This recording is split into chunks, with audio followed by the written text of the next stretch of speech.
So thanks everybody for joining us today on the Boring AI Show. We're going to be talking about flow state, and joining us today and our special guest is Emerson Smith, who is a human-centered design consultant and guru in all things flow state. And we're really excited to talk to you today about the intersection between, HCD, human-centered design, flow state, and AI. So thank you for joining us today, Emerson. Thanks, Tim. Excited to be here. Hi, Tally. Good to talk to you again. Absolutely. I'm excited to chat today. Yeah. And as always, Tally joining us. And Tally, you got some news for us today? Where are we starting off today? I do. So there's always some AI news out there, but I think that this article is really interesting from a psychological standpoint, which I know is really where the basis of our conversation today is going to go. So I thought it was quite fitting. So essentially, Replica, the company Replica, is a chatbot organization that allows users to create AI companions. And Replica users say that they formed emotional attachments to AI chatbots. So they had a recent update that caused some of the features to be taken away, and users who had developed emotional attachments to their chatbots took to social media saying that they were left heartbroken when the company abruptly changed the bots' personalities through a software update. So it's really interesting, the emotional connection to chatbots and to AI that a lot of users are experiencing. And I know this can be kind of scary here. That's what we were touching on earlier. But for me, it was really interesting because I think there are positive use cases around this. And what came to mind for me was the use of AI chatbots for folks maybe in isolation. I'm thinking of our recent pandemic with COVID and how many folks were isolated and how detrimental to their mental health that was. And so maybe, chatbots could be used to increase mental health in those kind of situations. So yeah, I think there's a lot of really interesting use cases around it, but I'd love to hear, Tim and Emerson, your thoughts on the ethical implications and also just in general, users getting attached to and having emotional connections with AI companions, what your thoughts are around that.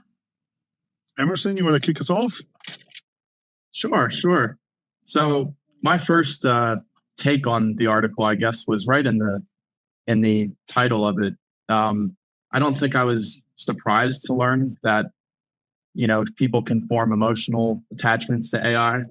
I think, I can think of a small physical talisman that, your grandfather gifted down to you, so that you form an emotional attachment to. So I think under the right circumstances, you can form an emotional attachment to anything. I'm also, more on the, whoa, this is weird train than seeing clearly the potential benefits of this.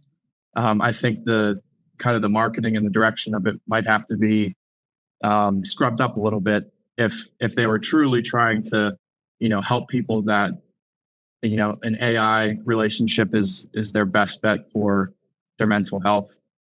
I did find it interesting that at least in the article, they stated that the tool is designed to build a relationship where you can be without fear of rejection or abandonment. And that kind of reminds me of, your typical, maybe toxic, dysfunctional relationship where somebody says, "Oh, I'll never leave you. I'll never leave you." Right. So it's kind of this, to me, it seems like some poor responsibility in how they've marketed this tool so far. Interesting. Mm-hmm. Yeah, this article immediately reminded me of, there's a really great book I recommend everybody who's venturing into this world of AI read, called The New Breed by Kate Darling. Mm-hmm. And she's an expert, brilliant thinker on human-computer interaction. And she talks about these pet dinosaurs that, I think it was Sony created, and they were like driven by, cloud computing where they could learn these activities, and, the dinosaur could grow with the kid. And Well, the Sony decided to shutter the toy. Like, let's go close it down. And yeah, we're getting bombarded by messages from kids, don't kill my friend, don't take away my friend. But this is the intersection of business and, these emotional attachments. At the same time, toys like this could be used in robots like this could be used in senior living facilities to provide companionship. And there's it's a strange balance to kind of hit, but recognizing that, Emerson, I agree with you, we can create emotional bonds to anything, and whether that's like going to get ice cream at this specific place, that there's an emotional bond when that place closes, it's impactful to like, hey, this is my chatbot I talk to every day. And, some of the people said in the article, it's like their chatbot had been lobotomized, and these features that they really, really counted on were just taken away. So really challenging, kind of like on the spectrum of like, well, you want to create these features, there's a market demand for it. The GPT store, we saw an explosion in AI girlfriends as GPTs. There's a demand, but how do you approach this in an ethically responsible way where you aren't killing kids' best friends or making people feel like, they've been abandoned by their AI, BFF. I think it's challenging. Tally, what else? What are your other thoughts here? We're kind of chatting about this. No, I think it's interesting. I'm sure, or I like to think at least the optimist in me that this wasn't intentional. And so I think it's interesting to see this impact, maybe even the shock that Replica had, that this was the impact that their users experienced when they took away some functionality. So I think it just highlights how thoughtful and careful folks need to be who are the ones behind these companies, making sure they're thinking about the ethical implications of any sort of feature update or release as they move forward, because I think it has more of an impact than maybe is realized. So very interesting. Yeah, it's almost like don't forget your humans. Right. The crazy thought sounds like something we might have said a few times on this show. Don't forget your humans. So awesome. Anything else we want to talk about on this news story? And don't forget, everybody who are regular attendees, we share all of our news stories as comments on this event. So you can read the news story for yourself. Some really great coverage on, I think it was ABC Australia. Like, you had a lot to say. That's really good stuff. So we'll share those links here. But anything else from the crowd? No. All right. Cool. You guys want to talk about flow state now? Let's do it. I think, before we dive into the meat here, I would love to, Emerson, start with some, defining some terms. And I would love to start with, I know we've thrown out the term flow state quite a bit and it's in the title already. But before diving in, I'd love for you to take some time to maybe define to the audience here what flow state really is. Sure. So flow state is an optimal state of consciousness. It's where we feel our best and perform our best. There's a lot of colloquial names for it, like being in the zone or runner's high, hyper focus, or wired in, if you remember the movie The Social Network about Facebook. It's associated with a lot of different activities. Typically, they're rhythmic and harmonious movement activities. So physical activities is usually where we associate it with. There's a lot of flow state talk in the sports world, also in the video game world, come to find. Very cool. And there's when we were talking about this, we were talking about some qualities that helped you identify, like, where are you in flow state? Are you in flow state or not? And can you share just the baseline for people, like some of those qualities? Because as we were talking about it before, it was like, oh yeah, I know, I've been there. Yeah, for sure. So I think there's like 8 main factors of flow, and I like to break them down into a couple categories. One, the prerequisite factors that you can kind of work to create in yourself or in your teams. And those are having clear goals, having immediate feedback in whatever the activity that you're engaging in. And then this thing that's very important to flow called the skill challenge balance, where you're basically trying to challenge yourself slightly beyond your skill level so that you're stretching, but you're not breaking. Then there's the emergent factors of flow that are kind of things that we can't really control consciously, but when we get into flow, they emerge. And those are action and awareness merging together. So basically, presence, being in the present moment, this feeling of time distortion where time speeds up or slows down based on your perception, and then also a loss of self-consciousness. So, not filtering yourself, not thinking too much, really, again, being in the moment. There's also this quality of enjoyment, right? Flow is very enjoyable. And that's the quality I kind of put in the middle of prerequisite and emergent, because you can lead yourself towards enjoyable activities, but then also when you hit that flow point, they spike in enjoyment, I think. And then finally, a sense of control. Typically, we need that in any sort of activity that's going to bring us flow, having some confidence in your ability, which goes along with that aspect of having clear goals in the task that you're engaging in. Very awesome. So when you studied a ton in flow state, where do you see people kind of saying like, that's where I hit flow state, or like some of the activities that they're doing? We talked about runner's high, as kind of a nickname here. What other kind of activities do we see people really peaking in flow state? Well, I think across the board, there's a ton of people on this planet. I get the sense that people can get into flow in almost any sort of activity. I've heard that even, people sitting down and doing arithmetic will bring them to flow, which for me is as far from the truth as you could possibly get. In my personal experience, I'm a mountain biker, I'm a drummer, I'm a juggler. So I know a lot of friends, physical activity, running, walking, hiking, biking, skiing, snowboarding, where when I talk about flow, their eyes light up, and they're like, yes, that's that feeling I get when I'm cruising down the mountain on my skis.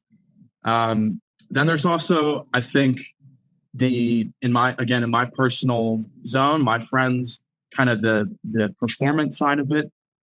So there's this collective of people called flow artists, and those are the jugglers, the fire spinners, things like that, dancers, and then musicians, playing the drums, getting up on stage with people to, my favorite type of music to play is improv.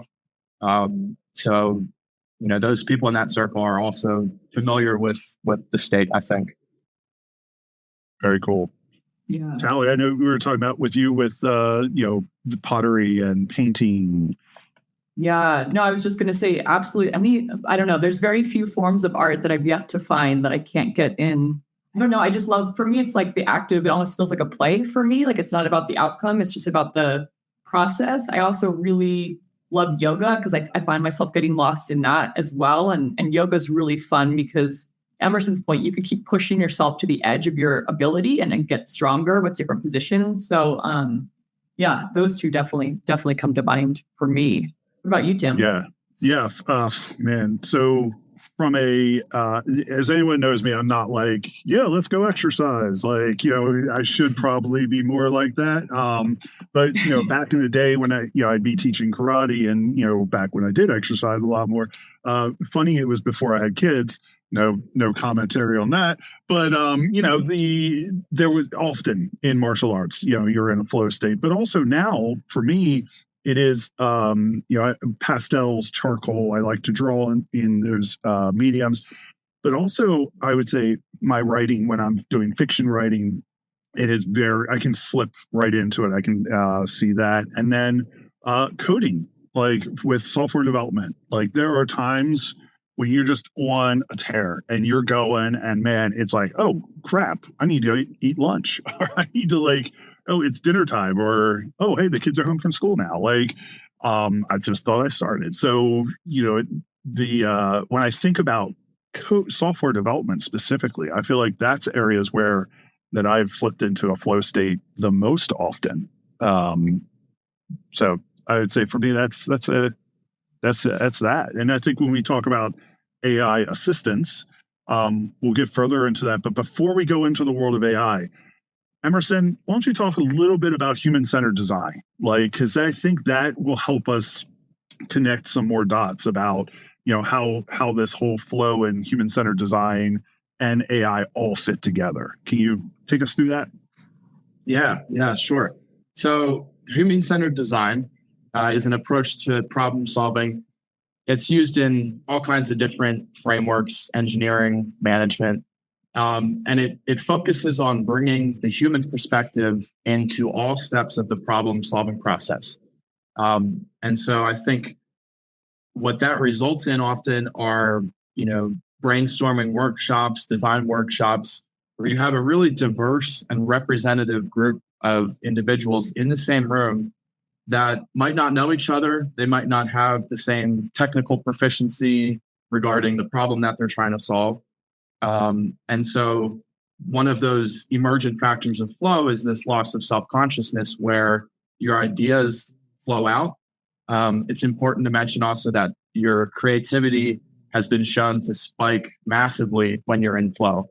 So when we're trying to solve these really hard problems and we're trying to innovate and come up with new unforeseen solutions, being in flow can help people not stay within their box. Think outside of the box, throw stuff at the wall and see what sticks, which of course is a really great quality in somebody engaging in the divergent phase of human-centered design, where we're thinking outward and then later converging together to actually implement something or test something. Very cool. So how does AI fit in all this? So we got all those different thinking models and flow state, and we're losing time and, all this good stuff. How does AI help, or how have you seen AI help with you as you are trying to enter into or navigate into a flow state?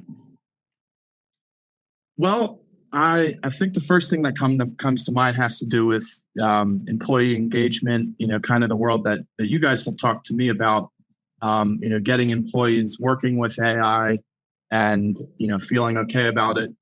I think what I see there is, I kind of think as a system, we're kind of designed to move towards flow subconsciously. I think that's why actually we procrastinate on things, is because when we look at it, yes, we might be completely stressed out by the thing, at which point you need to lower the challenge and, break it into manageable pieces.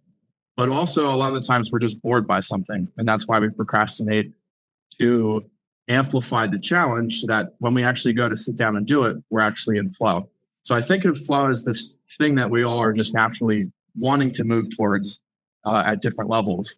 And so if you think about the employee experience, maybe somebody that's been in accounting for 40 years or something, now all of a sudden you have this extremely powerful tool that, a lot of people are telling you is going to completely change the way you work. It might even take your job from you completely. And that represents to me a massive increase in the challenge, right? So in the challenge of just thinking about your job, in thinking about your career trajectory, there's this massive unknown that raises the challenge.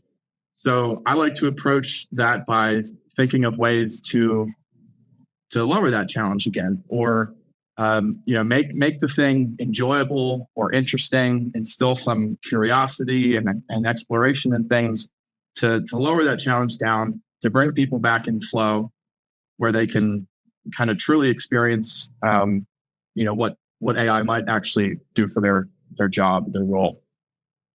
That's one kind of angle, I think. But I think there's probably a few more, but I'll start there. No, I love that, because I know for me, the activities I think of where I get in flow, it's fun, it's playful, to your point, with a challenge, but it's still fun and enjoyable. And I think if there's ways that we feel more comfortable, or folks feel willing to go play with AI without a massive risk, doing so appropriately, I think that hopefully, builds folks' technical confidence with experimenting with AI. And Emerson, I know you mentioned a while back that there was an example of like maybe even using AI in like a Mad Lib format. And I thought that was a really fun example if you want to share with the audience of just how to use AI. There's so many different ways to use AI in a playful way, that's maybe less intimidating. I thought that was a great example. Yeah, sure. So I was trying to find a way to experiment with the notion of a custom GPT with your ChatGPT Plus subscription, where you can kind of preset it with instructions. You can upload documents for it to refer to, things like that.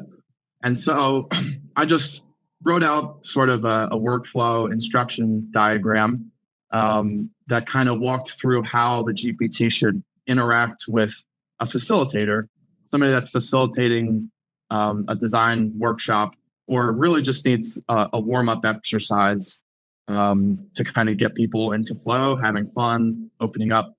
And so I designed this to walk people through and ask them for a category or a topic. And then it gives a 3-question multiple choice quiz, or not a quiz, more like a poll, that the facilitator then administers to their participants. And that quiz breaks down aspects of an image prompt for ChatGPT. So the first question asked about what should the main subject of the image be, and then the second question asked, what's a verb or an adjective that should be involved in the prompt? And then the third was just a completely random aspect to, really try to make it fun, make the results unexpected. And then it would give you the prompt, and you could have a moment to alter it or change it, or just say, yep, go ahead. And then it just generates this image that the group kind of collaboratively engaged on, creating the prompt. So I've been using that in a twofold way, kind of, like I said, to get people into that flow state, and also just as an exposure point to a custom GPT and ChatGPT in general. Maybe it's their first time. So I'll kind of wrap up that warm up by pointing out, maybe things in the image that it overemphasized or completely left out, things like that. Just kind of highlighting the limitations and also maybe the strengths of ChatGPT as it is today. Yeah, that's interesting. So the one thing that I was thinking about as you were sharing this and processing for myself, like how am I using these tools? And I find that even when I'm using tools like GitHub Copilot to code, where it's a coding assistant, and there is a lot of emphasis on it. It keeps you focused, it keeps you moving, but again, it's actually breaks my flow. Is really what I feel like as of today. So. Because it's new and it's a oh yeah, that's right, I have this tool, I should go use it, and then I have to context switch in my brain, from just crank out the code, go to okay, well, go ask this tool and get some response. But where I found that it has been very helpful for flow is when I go and prepare, is that the right word? Go and get all my resources together. And so I'm thinking about specifically a art project I was doing with Photoshop, where I was using tools like Midjourney and Adobe Firefly to prepare assets, and then brought it all together in the creative activity. Similarly with code, where it's not that I'm asking questions while I'm coding, but I've done some research and I've prepped some items in, whether it's Bing Chat or ChatGPT or our internal Mind Over Machines tool, Katie. I've prepared, and then I go into the activity and start rolling with it. As you hear this, being kind of the flow guru here, what's your reaction to breaking because it's new versus preparing and going from there? Yeah, I think to me what you're getting at is this quality of it being such a new tool. I think it's a good example of a product that was developed in a tech-centered approach. So, internally, I imagine they're all super excited about the underlying technology that powers this thing. And they think that will be enough to really to get people into flow and to massively adopt it on a wide scale.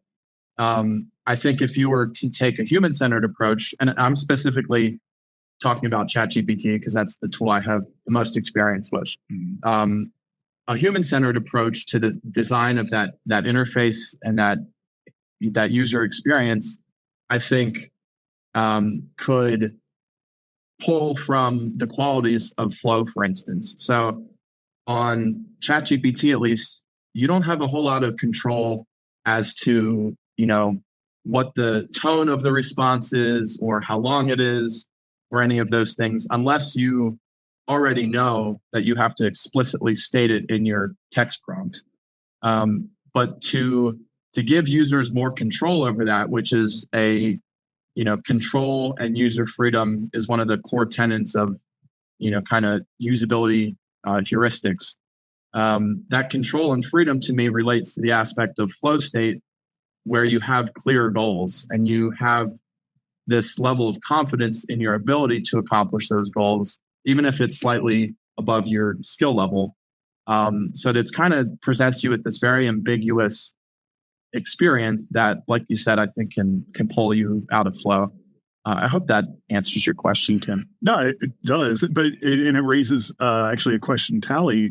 As we talk about tools like Jasper, where you can set some of those controls in place. What's the tone? What's the output range? Stuff like that.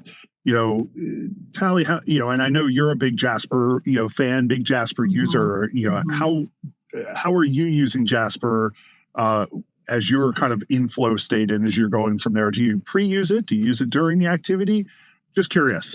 Well, it's funny because I think ChatGPT, using that or like a chat Bing, it's so much more, to me, that's like a blank canvas. And that can be a little intimidating from a flow state because you really, to your point, Tim, you have to prompt engineer well. And so there is a level of kind of maybe some skill base that's needed in order to get the some of the outputs maybe you're looking for. Jasper, I found myself kind of delving into, and maybe all of a sudden I looked down and 2 hours have passed and I played around with him there. And so maybe that's how I'm defining, flow state, but it's the playfulness of it because the user interface, this tool allows you to select different templates. So maybe I'll use it for, writing certain marketing material or product content. But there's all these different formats that you can do that in. And then the user interface allows you or guides you to generating a prompt that, maybe ChatGPT, you would have to have that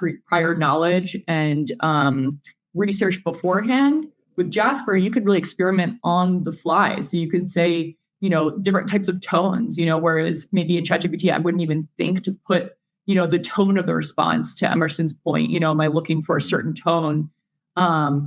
Whereas Jasper has these drop downs built into the user interface that I think makes it more easier to kind of play, experiment, and get the outcome you're looking for. And that challenge is there. And you could see, when you use certain templates or certain prompts that you get outputs that are more what you're looking for. So you can kind of build up your skill, but I think it happens faster and it's more visually, you get the feedback kind of automatically with that. So I really like the user interface of Jasper in that it really kind of guides the users to be better prompt engineers, essentially, which is really, really helpful.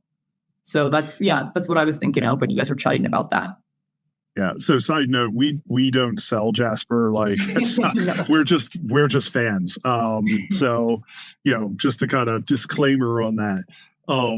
But one thing, and Tally, as you were going through that, one thing that came to my mind, Emerson, is, from a flow state perspective, the examples that a lot of us were talking about are individualized things, like discovering flow state individually. Is there like a best practice for groups finding flow state together? So for instance, and I'm looking at our attendee list, and one of the attendees kind of sparked this question. do we know that like how people think and how they process information, does that have any impact on if you get similar people together, they get to flow better, faster, easier? Or is it no, if you have a diverse thinking group, you get to flow state better, faster? Just curious, in your perspective, what's the right mix for a group to get to, or collaboration to get to flow state? That's a really great question. Something I've been trying to think a lot about. I think as far as, the specifics of people's learning styles or personality styles, I don't think I could speak specifically to, here's one paradigm that works for this type of group and another. It's really something I've been experimenting with and trying to figure out just through my practice. I think, though, that just in general, I think that there's a sort of a contagious aspect to flow. It has been shown that it's more enjoyable when it's, experienced in the company of other people. But I think providing a few different activities for people to get into flow that are kind of from these different categories. So maybe, you have a workshop with 100 people. Maybe you have a meditation facilitator come in. You have a rhythmic movement type activity, and then, something that's more engaging to the mind and your curiosity or something like that. And you would offer people, all right, we're going to spend the next 15 minutes doing a warm up. Pick which one you want to go to, and then we'll regroup. I have been one of the earlier facilitation methods I was experimenting with, where I did have this sense that it was very accessible, and that kind of no matter who you were, at least in my experience, when I played this game with people, we would get into this, synchronized group flow together. I call it the 2-ball pass. Essentially, you take 2 balls with a partner and you stand 2, 5, 10 feet apart, depending on where you want that challenge level to be. And you put some music on in the background. I mentioned that there's often a rhythmic, harmonious aspect to flow activities. So music seems to be something that kind of no matter who you are, you can, find a rhythm to some degree. So you're passing these balls back and forth in the rhythm. If you drop them, the idea is to just kind of flow with it and get it back into play without making a huge stink or without stopping or anything like that. So for a while I thought, this is it. This is something that most people can do. But as I brought it more into the professional world and wasn't just testing it with my friends, I learned that, all right, man, some people aren't as coordinated, or there's a number of factors that might prevent somebody from being able to engage in that activity in a way that's going to get them to flow. So that's where I'm at now, kind of trying to provide a few different flow activities for people to choose from. Gotcha. And then I'll also say there's an aspect, I think, of just flow education and, telling people, hey, there's a lot of different ways you can get to this state, but it's beneficial to you, to our team, to our mission. So encouraging people to go out on their own and engage with those activities, and that goes along with the whole work-life balance conversation, I think. So very cool.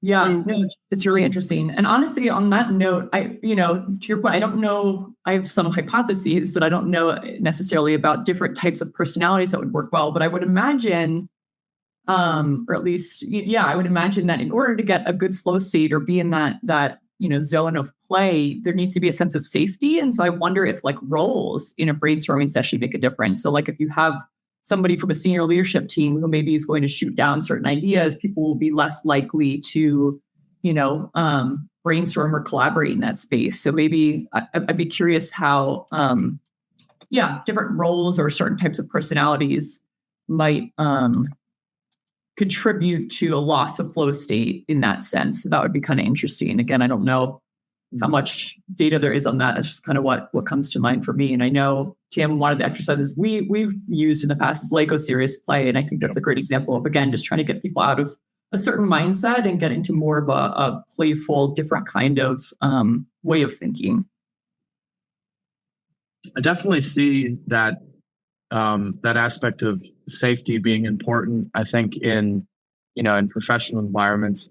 But then the image that immediately popped into my mind is like, a gazelle running from a tiger on the savannah or something. And I can almost look at mammals and see a sense of flow in them as well. So I don't know if, I think a complete lack of safety or a total threat could actually be that raised challenge that individual needs in that moment to get to a flow. But yeah, I think in a professional setting, it's probably not as applicable.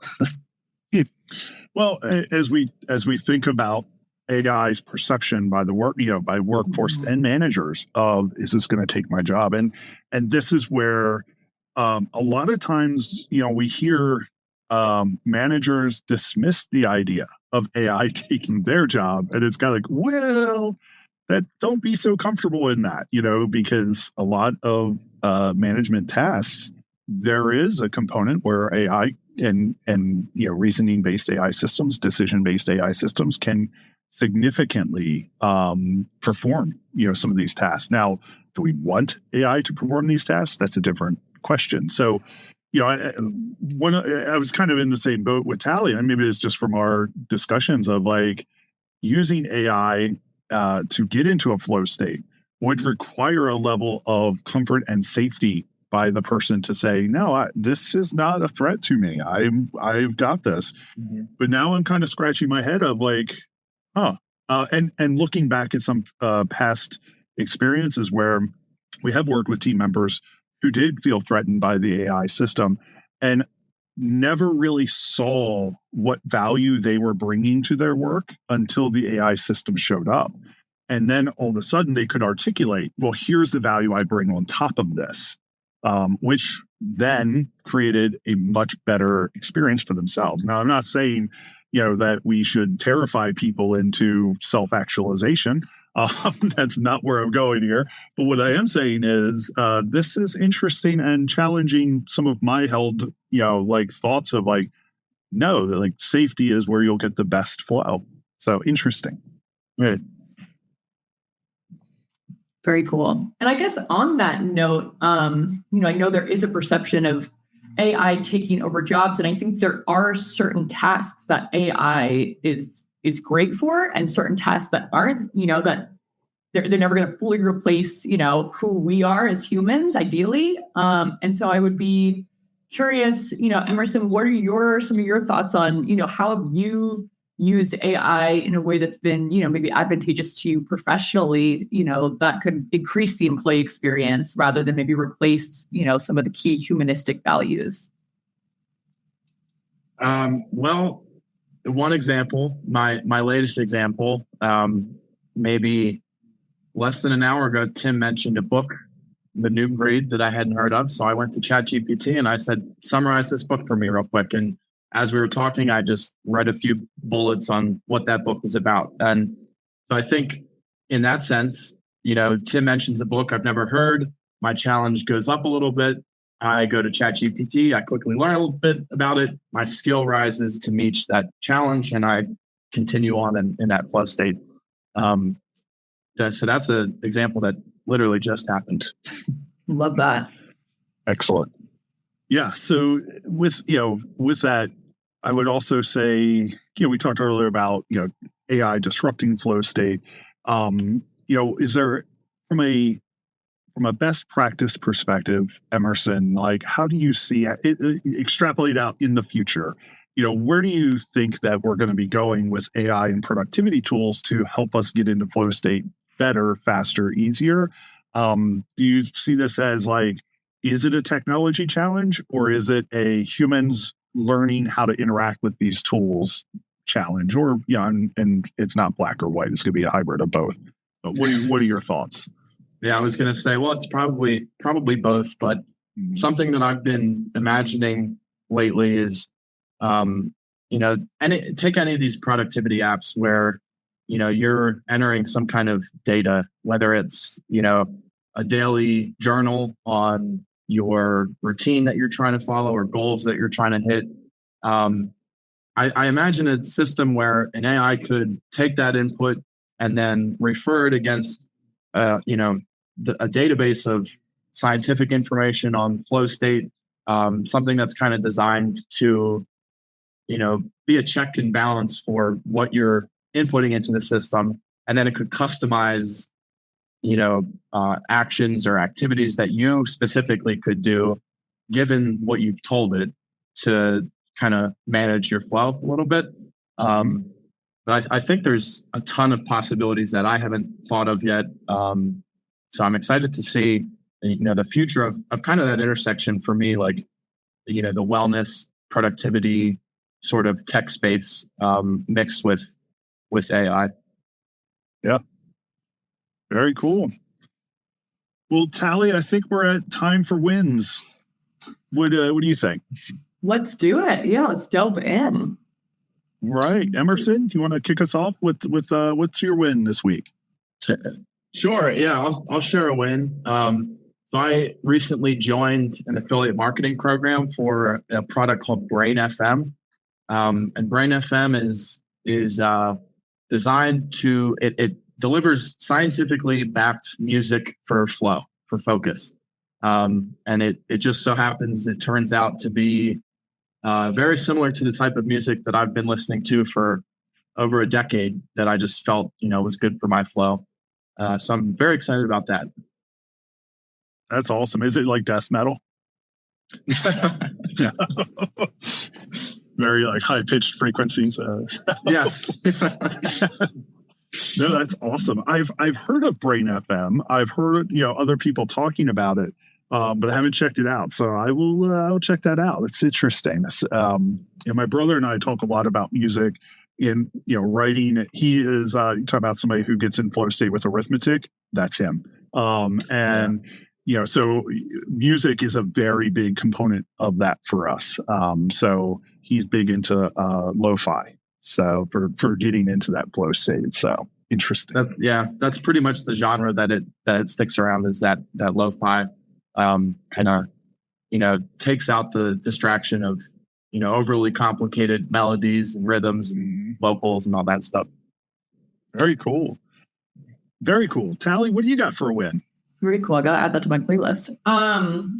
So mine is AI related. When I was looking at news articles, this one popped up and I just thought it was a really interesting, positive AI news. So essentially it's a article about how AI predicts Alzheimer's 7 years earlier on average. And so basically researchers have developed an AI method that can predict Alzheimer's disease, utilizing machine learning to analyze patient records. In this case, their study highlights high cholesterol and osteoporosis, especially in women, as key predictors, showcasing AI's potential to unveil complex disease patterns, which is really interesting. So again, if there's ways that we can look at patterns and problem solve to, hopefully get treatment to folks faster, I think that's really, really exciting to me. So that was a really interesting article.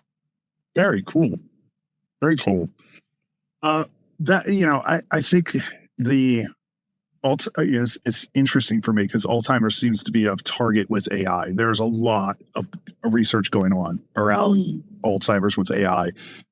So I'm very curious to see how this goes forward. So interesting. For my win is not AI related at all. It is actually painting related. I got a bottle of Black 4.0 from Culture House, which is the blackest black. Wow. It absorbs like 99.9998% of light. And you got to check this out. Like if you haven't seen this, like if you paint something with this and it totally does not reflect light. So you can paint a 3D object and it will look 2D when you look at it because there is no light around it. And so I've been experimenting with 3D objects coming out of canvases and you using this paint, it looks flat. It's just fascinating to me. And this is a great example of like material sciences, which I guess does connect into AI as you do more and more of it. But check it out. Black 4.0 paint from Culture Hustle.